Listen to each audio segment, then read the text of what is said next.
Stephanie Scott era uma professora de ensino médio muito conhecida e respeitada em New South Wales, Austrália.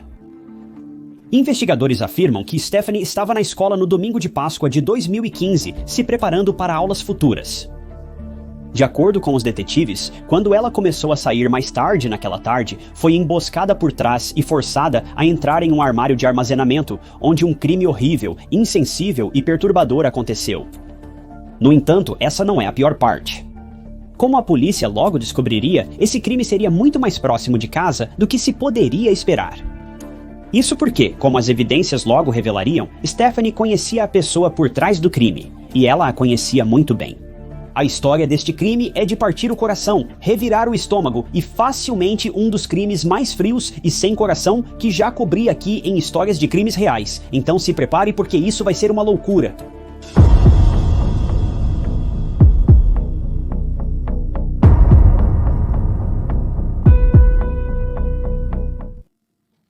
Antes de nos aprofundarmos no caso, lembro que praticamente todos esses casos vêm de sugestões que vocês fornecem. Se houver algum outro caso que você gostaria que eu cobrisse no futuro, avise. Avise-me nos comentários ou por e-mail. Talvez eu não cubra todos os casos, mas com certeza analisarei todas as sugestões fornecidas por vocês. Stephanie Scott nasceu em 14 de outubro de 1988 em Sydney, Austrália. Filha de Robert e Marilyn Scott, Stephanie tinha apenas 26 anos em 2015, quando este caso ocorreu. Durante boa parte da infância de Stephanie, seu pai foi diretor de uma escola secundária próxima, o que a deixou bem instruída sobre os prós e contras do sistema escolar público. Com isso em mente, não é surpresa que ela mesma decidiu se juntar e se tornar uma professora de escola após a faculdade. Stephanie lecionava na escola secundária Layton, em Layton, Nova Gales do Sul. Layton, em comparação com cidades similares nos Estados Unidos da América, é uma comunidade muito pequena, com população de apenas cerca de 7.400 pessoas. É bastante longe do caminho comum, mais de 80 milhas da cidade mais próxima. Em pesquisas sobre este caso, muitos moradores locais afirmam que a cidade é um ótimo lugar para viver. Mas também encontrei alguns comentários sobre crimes na área que são muito preocupantes, com uma pessoa alegando que o abuso de substâncias é um grande problema em Layton. Essa pessoa afirma que o problema se tornou tão grande que é possível ver pessoas negociando nas ruas de Layton em plena luz do dia ou nas lojas de conveniência locais, aparentemente sem se preocupar em serem vistas ou denunciadas. Não posso confirmar esses rumores, mas definitivamente faz você questionar o quão boa é a cidade de Layton. No geral, a maioria das pessoas afirma que Layton é o lugar perfeito para criar uma pequena família, por ser conhecida como um lugar tranquilo, limpo e acessível para se viver. Para Stephanie Scott, as coisas não poderiam ter sido melhores para ela em Layton. Ela tinha um trabalho maravilhoso que pagava bem, além de um noivo amoroso ao qual ela era extremamente dedicada. Stephanie e seu noivo Aaron, assim como Lisa e Wooly, tinham planos de se casar logo após a Páscoa de 2015. Os dois namoravam desde o ensino médio, ou seja, há quase 10 anos. Ficaram noivos cerca de um ano antes, em 2014. A data do casamento estava marcada para 11 de abril de 2015, mas uma mudança de planos inesperada e trágica obrigaria Aaron a cancelar o casamento e deixaria as famílias Scott, Lisa e Wooly implorando por respostas.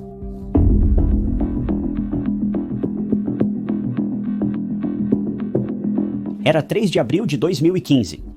Stephanie e Aaron se despediram com um beijo por volta das 12h30 da tarde, sem saber que essa seria a última vez que se veriam.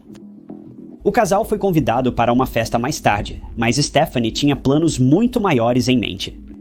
Stephanie e Aaron iriam se casar no dia 11. Stephanie havia pedido algumas semanas de folga da escola para que pudessem ir juntos em lua de mel. A escola permitiu e contratou um professor substituto para ocupar o lugar de Stephanie, enquanto os dois estavam fora. Não encontrei menção específica da duração da viagem do casal, mas a maioria das fontes sugere que pode ter sido cerca de 2 ou 3 semanas. Ainda assim, esperava-se que Stephanie montasse um currículo para seus alunos, embora as lições fossem ministradas pelo professor substituto. Stephanie tinha muito trabalho pela frente para garantir que seus alunos tivessem tarefas suficientes nas próximas semanas, enquanto também se reservava tempo para planejar e se preparar para o casamento vindouro. Então Stephanie disse ao seu noivo que, infelizmente, teria que faltar à festa que eles planejavam ir. Mas ela garantiu a Aaron que ainda queria que ele fosse. Stephanie iria para a escola secundária Layton para finalizar alguns planos de aula para seus alunos antes de passar as informações para o professor substituto. O casal manteve contato um com o outro pelo resto daquela tarde, enviando mensagens de texto de vez em quando e até mesmo ligando e falando ao telefone por volta das 10:30 da noite. Na manhã seguinte, Stephanie voltou à escola para fazer os arranjos finais, informando seu noivo de seus planos por mensagem de texto. Aaron se vestiu, se despediu da esposa pelo telefone e carregou seu celular para ligar para Stephanie quando voltasse para Lynn. Eles haviam combinado na noite anterior de ir a um de seus restaurantes favoritos quando Aaron retornasse, e Stephanie concordou. Mas, estranhamente, quando Aaron tentou ligar para Stephanie mais tarde naquele dia, sua chamada foi para a caixa postal. Ele tentou várias vezes depois disso, mas todas as vezes, Stephanie se recusou a atender. Aaron convenceu-se de que Stephanie deve ter se distraído com o trabalho ou saído da sala, sem dar muita importância ao fato. Mas ao chegar em casa mais tarde naquela noite, notou que o carro dela não estava lá e não havia sinal de sua futura esposa. Isso era extremamente incomum, já que Stephanie era conhecida por ser muito pontual e organizada. Aaron estava muito confuso e questionou se Stephanie poderia estar na casa de uma amiga. Ele voltou para o carro e começou a dirigir pela cidade, tentando encontrar algum sinal de Stephanie, enquanto admitia para si mesmo que isso era um pouco ridículo, sabendo que praticamente não havia chance de encontrá-la sem nenhuma pista para seguir. Ele não acreditava que correr pela cidade provaria algo, mas tentou mesmo assim. Ele sentiu que tinha que fazer algo, porque isso era tão incomum para alguém como Stephanie. Sua busca pela cidade não gerou resultados. Nesse momento, ele estava ficando muito ansioso. Ele ligou para todos os amigos de Stephanie, mas quando ninguém tinha notícias dela, ele percebeu que algo estava terrivelmente errado. Sem opções, Aaron cancelou o jantar planejado do casal naquela noite e foi se deitar. Embora ele admita que não dormiu nada naquela noite.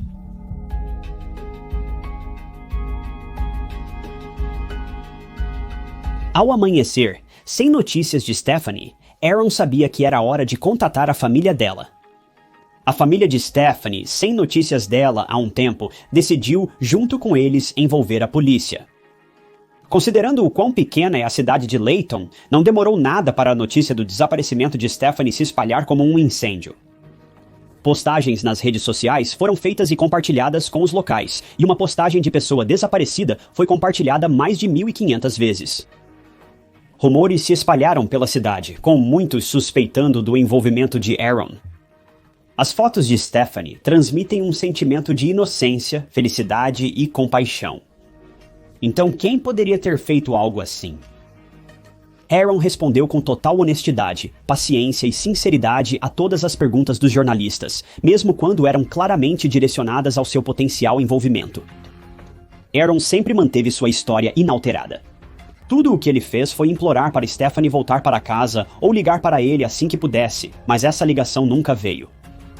A família Scott começou a cogitar se Stephanie poderia ter sofrido um grave acidente automobilístico. Até então, seu carro não havia sido encontrado. Dias após seu desaparecimento, a família organizou buscas aéreas e aquáticas nas áreas circundantes por várias agências, mas nenhuma evidência foi encontrada. Equipes de mergulho vasculharam canais, valas e cursos d'água próximos. Voluntários vasculharam trilhas naturais e beiras de estrada, mas não foram encontradas pistas que indicassem para onde Stephanie tinha ido. No entanto, após alguns dias, os investigadores tiveram um avanço. Detetives anunciaram que localizaram o carro de Stephanie em um campo a cerca de 11 quilômetros de Lytton. O carro estava totalmente fora do lugar, estacionado a uma curta distância de uma trilha que estava cercada por grama alta. O único problema era que Stephanie ainda não havia sido encontrada. Ela não estava no carro e não havia indicação de como o carro poderia ter acabado ali em primeiro lugar. Aaron e o resto da família de Stephanie foram agora forçados a perceber que Stephanie provavelmente não havia deixado seu carro ali por vontade própria. Ela havia sido sequestrada.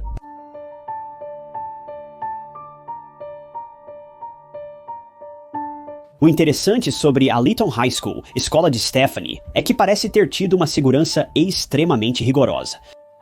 A escola tinha 2 portões de aço, cada um com sua fechadura, de modo que apenas pessoas autorizadas com as chaves podiam entrar.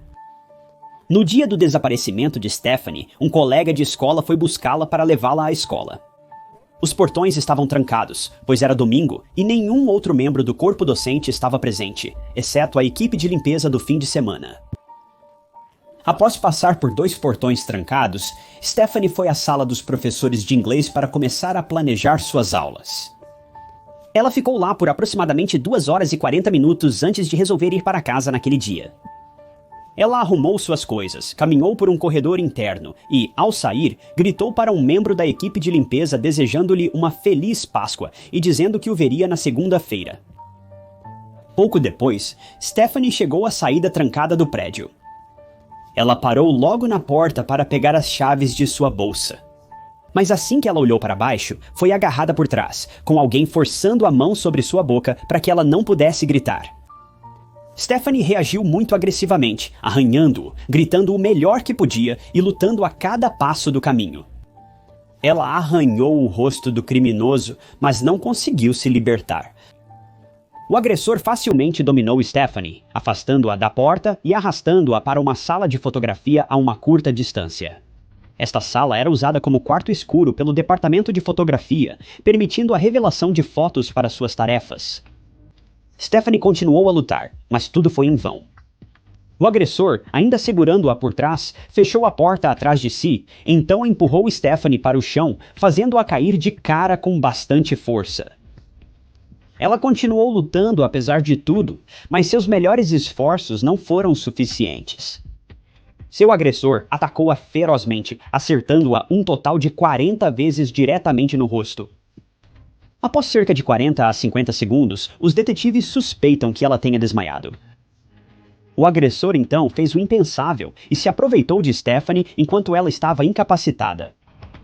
O agressor desconhecido então sacou uma arma e tirou a vida de Stephanie ali mesmo, na sala escura do colégio. Mas é aqui que as coisas ficam especialmente insanas. Se você se lembra, Stephanie não estava sozinha na escola naquele dia.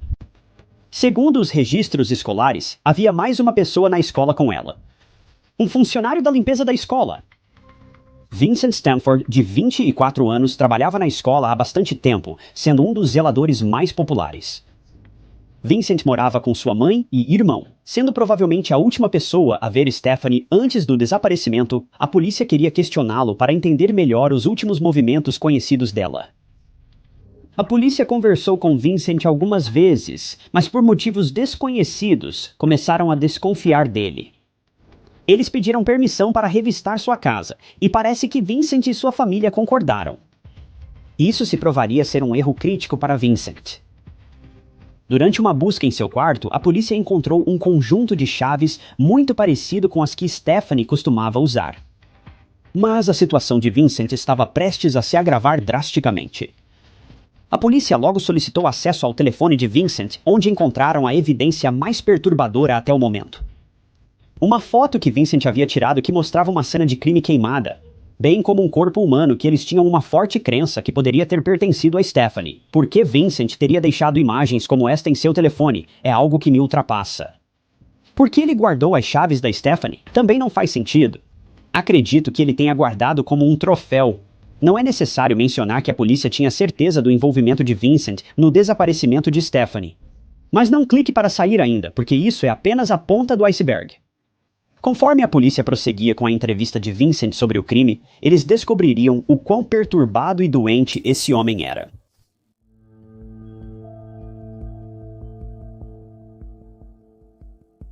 Enquanto a polícia continuava a conversar com Vincent, ele percebeu que não tinha mais para onde fugir. Ele deu à polícia uma desculpa arriscada sobre o motivo das fotos estranhas e perturbadoras em seu telefone, mas suas desculpas eram obviamente falsas.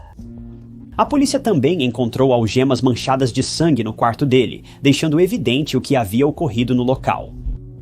Mas os detalhes do crime e o plano criminoso de Vincent para o futuro são 2 dos detalhes mais chocantes sobre este caso.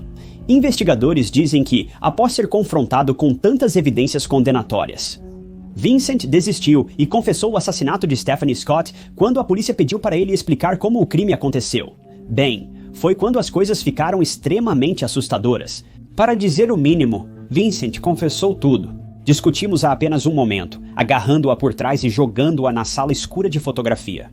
Então, tirando a vida dela enquanto estava inconsciente, mas depois de fazer isso, Vincent explicou que derrubou sua faca no chão da sala escura, depois se levantou e foi para casa.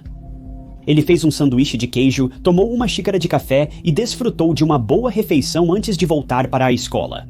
Para limpar depois de si mesmo, ele pegou casualmente os itens derrubados por Stephanie durante a luta. Ele pegou as chaves do carro de Stephanie, colocou-a em uma lona plástica no porta-malas do veículo dela.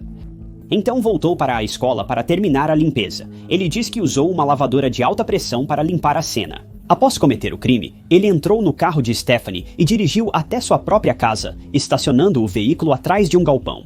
No próprio quintal, depois voltou à escola para pegar seu próprio carro. Uma vez que chegou à escola, ele pegou seu carro e decidiu voltar para dentro para remover algumas das tábuas do chão. Do quarto escuro para ocultar melhor seu crime, esta linha do tempo foi confirmada por um policial, que capturou o carro de Vincent em sua câmera de painel por volta das 15h35 naquele dia. Depois, ele retornou ao carro de Stephanie, dirigiu até um posto de gasolina local, encheu um recipiente de gasolina e voltou para o carro dela. A cena foi capturada por câmeras de circuito fechado de televisão, confirmando o relato de Vincent aos investigadores. No dia seguinte, 6 de abril, Vincent dirigiu o carro de Stephanie mais uma vez, desta vez para o Parque Nacional Cocopara, entre 50 e 70 quilômetros da escola secundária. Ele colocou o corpo dela no chão próximo a várias evidências da cena do crime e itens potencialmente incriminatórios encontrados no veículo de Stephanie. Ele cobriu Stephanie com todos os itens e gasolina, depois acendeu um fogo e se afastou. Ao dirigir o carro de Stephanie de volta para Lytton, ele jogou vários objetos e latas de lixo pelo caminho. Os itens não foram recuperados pela polícia, pois já tinham sido levados para diversos aterros sanitários antes da chegada da polícia para investigar. Quando a polícia realizou buscas adicionais na casa de Vincent, após ele ter admitido o crime, eles encontraram um estranho caderno que incluía vários detalhes sobre uma garota local que acreditava-se ter cerca de 12 anos de idade. Quando a polícia questionou Vincent sobre esses cadernos, ele nem mesmo tentou mentir. Ele confessou que perseguia uma garota local, planejando torná-la sua próxima vítima.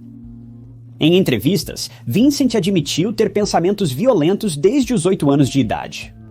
Ele frequentemente pensava como seria acabar com a vida de alguém, e Stephanie apenas aconteceu de estar no lugar errado na hora errada. E Vincent finalmente viu sua oportunidade de agir em suas fantasias distorcidas. Stephanie era uma jovem mulher brilhante e amorosa que foi roubada do mundo muito cedo.